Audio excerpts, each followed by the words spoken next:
dari paling atas sampai ke pimpinan paling bawah, contoh nggak bagus. Percuma kalau contoh nggak bagus, ngomong-ngomong berbusa-busa ya tidak diikuti orang. Tapi kalau contoh bagus, bagikan 1000 bahasa, orang akan ikut, akan takut.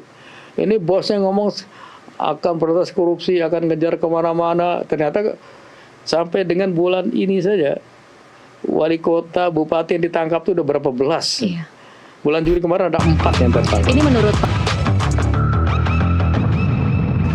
Pemirsa, terima kasih Anda masih menyaksikan. Ini adalah segmen terakhir di Kasih Paham edisi kali ini. Saya masih bersama dengan Yunus Hussein. Pak Yunus, kalau kita melihat sekarang bagaimana cara dari tahun ke tahun kita sudah mencoba membuat ada rambu-rambu, ada pengawasan, ada PPATK, ada laporan LHKPN, ada kemudian pengawasan internal Kejagung. Tetapi semua sistem itu, ketika sistem itu berjalan, kemudian kita dihadapkan dengan fakta bahwa ada harta sebesar itu, 74 kg, kemudian setengah triliun ada di dalam rumah pejabat. Apakah artinya memang hingga hari ini masih ada celah untuk koruptor? Dan di mana celah itu sebenarnya harusnya ditutup? Oh, korupsi itu tidak habis-habisnya ya. Kenapa kok jalan terus ya? Saya mengamati cukup lama sebenarnya. Pertama yang saya lihat penyebabnya itu pejabat kita, mau penyelenggara negara, mau ASN, dan umumnya orang kita juga tidak bisa membedakan antara halal dan haram. Seperti budaya yang udah merebak di mana-mana. Bukan hanya penyelenggara negara. Masyarakat pun kalau dia ngambil punya orang, buah orang, waktu ada bagi-bagi makan, Jumat Barokah, buka puasa bersama, dia sering mengambil yang bukan haknya, hak orang lain. Itu dibiarkan saja. Sampai dia sekolah, bekerja, itu jalan terus. Budaya tidak bisa bedakan hak dia dan hak orang lain. Semuanya dihalalkan, padahal itu haram. Itu saya lihat budaya sudah cukup besar ya, dari kampus pun begitu, mulai dari TK sampai kampus pun dipikir nggak ada korupsi. Ada, waktu menerima jalur mandiri, besar-besar sumbangan, ada permainan, soal-soal nilai dan lain sebagainya. Pasti jadi udah cukup luas. Itu yang pertama. Yang kedua, orang kita ini nggak pernah merasa diawasi oleh Tuhan yang Maha Kuasa, yang Maha Tahu. Kayaknya nggak ada yang tahu, gue ambil aja lah. Jadi karena tidak ada sikap yang namanya dalam Islam murakabah. Murakabah itu merasa diawasi. Nggak pernah merasa diawasi. Kalau pakai waskat, pakai atasan, pakai katakan inspektor, tidak mampu. Yang mampu pengawasan internal yang paling kuat. Kemudian yang ketiga yang juga cukup penting adalah contoh dari atasan yang tidak bagus, teladan. Dari paling atas sampai ke pimpinan paling bawah, contoh nggak bagus. Percuma kalau contoh nggak bagus, ngomong-ngomong berbusa-busa ya tidak diikuti orang. Tapi kalau contoh bagus, bagikan 1000 bahasa, orang akan ikut, akan takut. Ini bosnya ngomong akan protes korupsi, akan ngejar kemana-mana. Ternyata sampai dengan bulan ini saja, wali kota, bupati yang ditangkap itu udah berapa belas. Iya. Bulan Juli kemarin ada 4 yang tertangkap. Ini menurut Pak Yunus lebih ke sistem atau memang kualitas moral manusianya yang jadi pertama ya saya lihat karakter, mentalitas, moralitas yang cukup menentukan. Sistem itu membantu tegaknya moral, integritas, ya, aturan yang baik itu. Karena yang mewarnai semuanya itu karakter, moralitas tadi. Katakanlah beliau RI1 mau reshuffle, kalau dia tidak lihat integritas dan kompetensi, buang-buang energi saja. Jadi harus dilihat itu. Kemudian jangan kaget kalau korupsi karena rekam jejaknya pun tidak dilihat berarti ya Pak. Nggak dilihat, fit and propernya tidak ada untuk pejabat-pejabat publik. Banyak kan yang kepilih ya tim sukses, mohon maaf orang yang rada-rada menjilat gitu ya, dikasih posisi seperti itu. Nah kemudian sebab lain kenapa masih banyak korupsi, di samping tadi pengawasan yang kurang begitu efektif, termasuk oleh civil society ya, yang tidak begitu kuat, dan juga saya lihat hukuman yang tidak membuat efek jera kepada yang bersangkutan dan deterrent efek buat orang lain. Misalnya contoh, di KUHP baru emang ada hukuman sosial, yang lama tidak ada ya. Harusnya ada prinsip dalam memberantas korupsi itu namanya naming and shaming. Kita sebut namanya, kita permalukan. Ini secara harafiah nih disebut namanya dan dipermalukan. Ya, artinya pengumuman diputuskan, kemudian dikasih hukuman sosial, suruh kerja pakai seragam, pakai alat detektor. Di Amerika, Australia, saya pernah lihat, mereka kerja di jalan. Kalau perlu dia suruh kerja di kantornya, jadi OB di mana, jadi ini kelurahannya. Dengan malunya dia tidak akan mengulangi. Orang lain akan ikut terdeteren ya, tercegah. Keluarganya juga begitu. Nah, hukuman sosial ini kurang. Malah bisa orang udah jadi narapidana pemilu kepilih lagi. Atau memang hukuman-hukuman itu lama-lama menjadi tidak terlalu kebal ya. Zaman dulu kan mungkin kita melihat pergeseran dari sebelum memakai rompi, kemudian memakai rompi, kita pikir rompi itu membuat efek malu, tapi ternyata sekarang rompi pun tidak membuat efek malu ya Pak Yunus.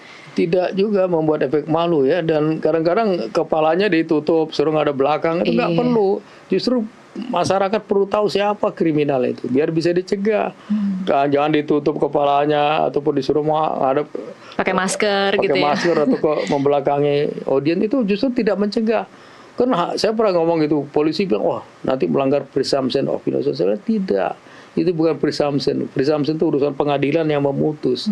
Kalau itu pencegahan perlu, biar masyarakat tahu siapa sih kriminal itu gitu, biar bisa tercegah. Ini kurang juga hukuman sosial yang membuat jerah mereka kurang.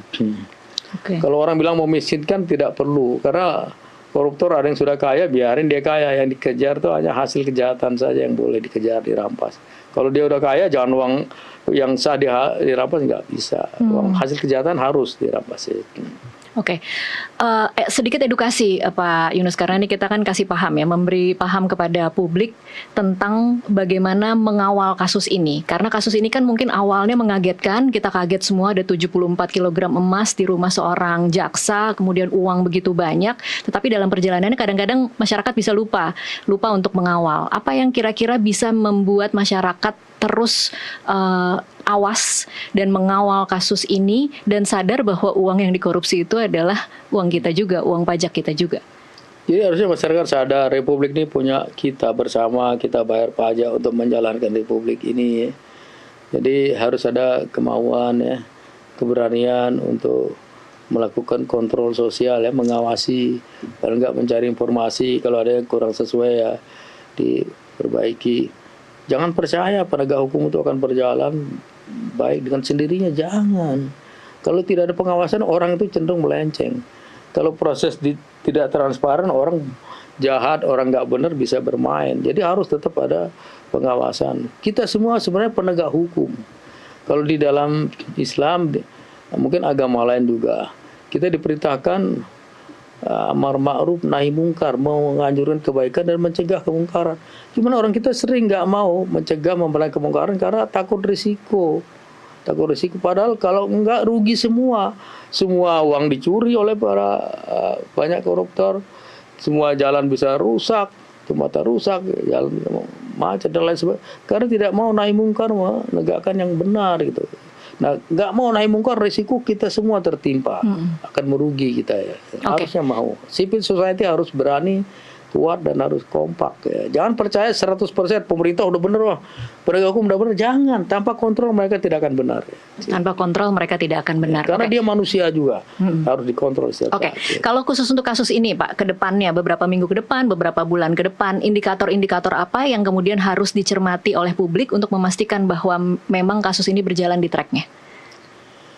Ya, dilihat saja, minta transparan pertama, kemudian dikaitkan sama acara udah jalan baik apa tidak. Dengan menagih saja kepada aparat, mereka jadi merasa tertagih dan harus melakukan dengan benar ya. Dan kalau ada informasi yang tidak benar ya disampaikan juga ya. Karena informasi di lapangan kadang-kadang membantu juga beritahu mana yang benar, mana yang enggak, atau bisa ditelusuri ternyata ada informasi masyarakat yang bisa dipakai untuk membuktikan kasus-kasus ini. Kalau misalnya pra-peradilannya dikabulkan oleh hakim, apakah kemudian otomatis gugur semua Pak Yunus kasusnya? Untuk sesaat ya, tapi bisa dimulai lagi sepanjang ada bukti permulaan yang cukup untuk menjadikan kasusnya tingkat penyidikan bisa jalan terus, tidak ada masalah ya. Oke, selama memang masyarakat sipil kemudian terus bersuara, terus publik mengawasi begitu ya Pak? Ya, jangan jadi silent majority, diam-diam saja. Silent bukan is golden di sini. Kalau silent malah membuat sesuatu tidak benar, yang zalim bisa jalan, yang nggak benar bisa berlangsung dengan baik. Jangan silent, harus aktif, proaktif, dan harus berani. Kalau ada risiko nahi mungkar, ya memang hidup ini pasti ada risiko. Kalau mau enak-enak saja tanpa risiko ya susah juga. Risiko kan bisa diperhitungkan gitu. Tapi harus kita lakukan nahi mungkar, kalau enggak rugi semua kita. Oke. Jangan diam, terus bersuara dan terus mengawal kasus ini berarti ya Pak Yunus. Oke, terima kasih Pak Yunus Hussein untuk waktunya bersama kami di Kasih Paham. Ya, makasih. Pemirsa, kasus ini masih menyimpan banyak ruang gelap. Seberapa jauh aliran uangnya, siapa saja yang terhubung, dan akan sejauh mana penyidikan berjalan. Terlebih ketika perkara ini masih ditangani oleh institusi tempat Febri pernah memegang posisi penting. Jawabannya masih harus kita tunggu, masih harus kita kawal. Sampai jumpa di Kasih Paham berikutnya.